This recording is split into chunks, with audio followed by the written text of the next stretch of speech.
Hey guys, it's Kate. I get asked all the time, how do you color grade your images and how do you get such rich colors in your work?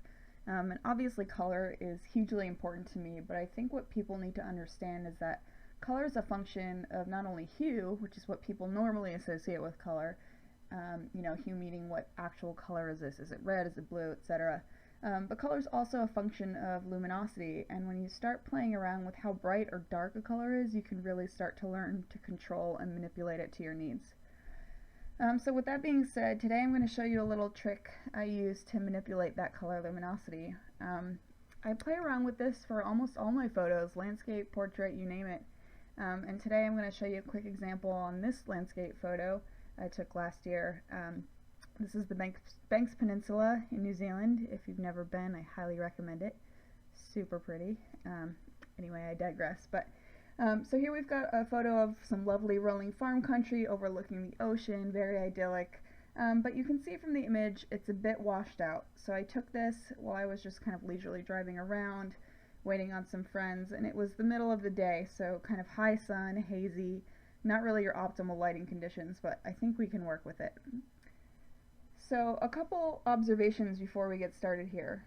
One, there's a lot of contrast between the trees and the grass, so this is most evident in the foreground here, but you can also see it on the fields in the background as well.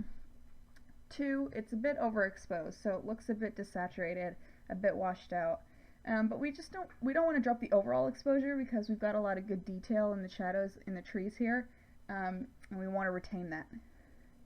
Three, our eyes are kind of drawn to this sort of upper left corner here where we've got a lot of local contrast. So it's sort of the same thing as the foreground where we have these dark trees and lighter grasses, so there's a lot of visual impact there. Our eye really likes contrast, so it's going to gravitate towards areas of high contrast and skip over the areas of lower contrast. So even though it might not be the focal point of the image as we intended. So in this case, our eyes kind of go to the mountains in the back here, instead of focusing on the foreground, which is predominantly this uniform grass color, except for maybe a couple of these trees, which save that and add a little bit of contrast back there. So now that we've settled that, let's discuss what we want from the image. So the first thing I want from this is to really enrich those green tones, especially in the foreground. I want a rich, deep, beautiful color and not this kind of washed out effect that we've got going on here.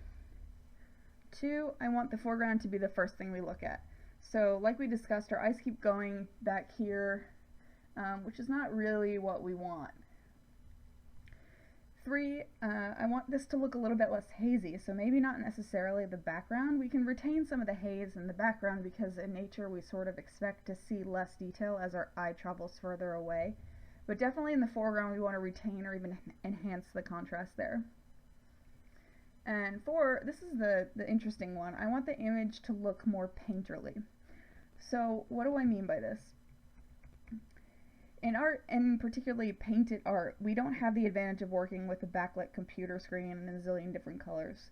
We tend to have a more subdued palette, less contrast, less dynamic range, especially if you think of the old masters who had limited pigments to work with, so colors like hot pink or neon anything didn't really exist. Everything was a bit more subdued and a bit more muted. So this is something I try to think about and emulate in my own photography, and what it really comes down to is manipulating contrast. So when we think of contrast, we normally think of it in terms of light and dark, right? This applies to color as well. So each color has what's called an inherent luminosity. Remember in the beginning I mentioned color had both hue and luminosity. It also has saturation, and these are all sort of linked together, but that's a conversation for another day. Anyway, essentially, this inherent luminosity just means that a color in its purest form has a natural brightness level, so it falls somewhere on the spectrum between pure black and pure white in terms of brightness.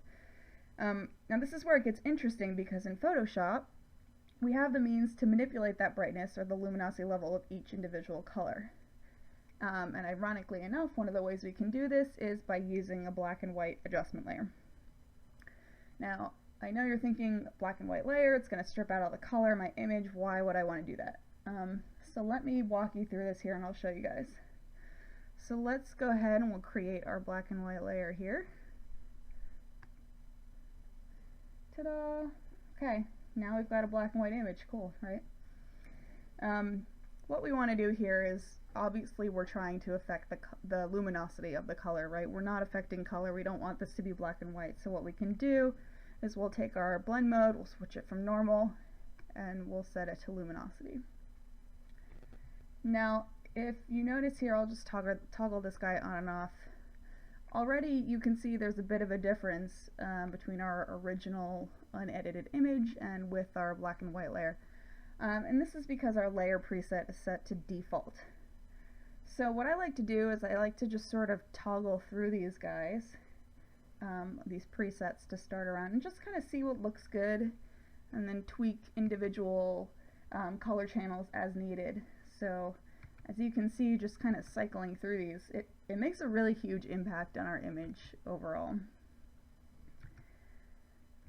So I think for this image, kind of like this maximum black looks good. Blue filter, I think blue filter looks good, but it's a bit excessive to me, so I'm going to drag our opacity down a little bit. I think we look pretty good there. You can also play with these sliders as well. And again, these are affecting our luminosity, so if I drag this up, it's going to make our yellows brighter. If I drag it down, it's going to make them darker, so on and so forth. You get the idea.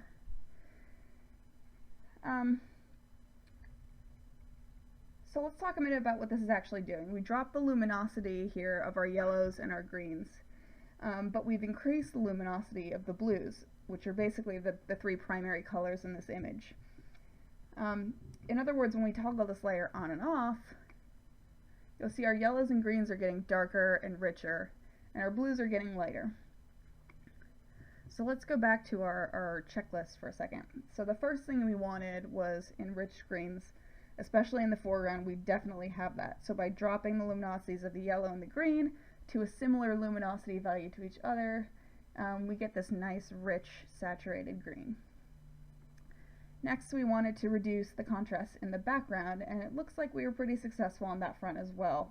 Our greens and yellows and our blues are all now at a similar luminosity level. So we dropped our greens and our blues down, or sorry, greens and our yellows down in luminosity. We brought the luminosity of the blue up, and therefore they're at a more similar luminosity level, and thereby reducing the contrast. This incidentally makes it look a bit hazier in the background because we have less of that contrast, but our foreground's still pretty contrasty, and to me that haze is fine. It sort of emulates what you might see in an old landscape painting, where things just kind of get hazy and less detailed the further back the land gets. And obviously you guys weren't there, but to my memory this is pretty accurate to how I sort of perceived the image when I was physically standing there. And three, in doing all of these things, I think we end up with that more painterly look to the image. We've got those rich tones, we have contrast, but it's more refined and it's more subtle, and all in all I think it looks pretty darn good. So that's a quick and dirty lesson on using a black and white layer to adjust the luminosity of colors. There are definitely plenty of ways to go about this, but I find this is a pretty simple and easy way to play around with it, and to just become more familiar with inherent luminosity and how that impacts your overall image. So thanks for watching, stay tuned, and hopefully I'll have another tutorial for you guys shortly.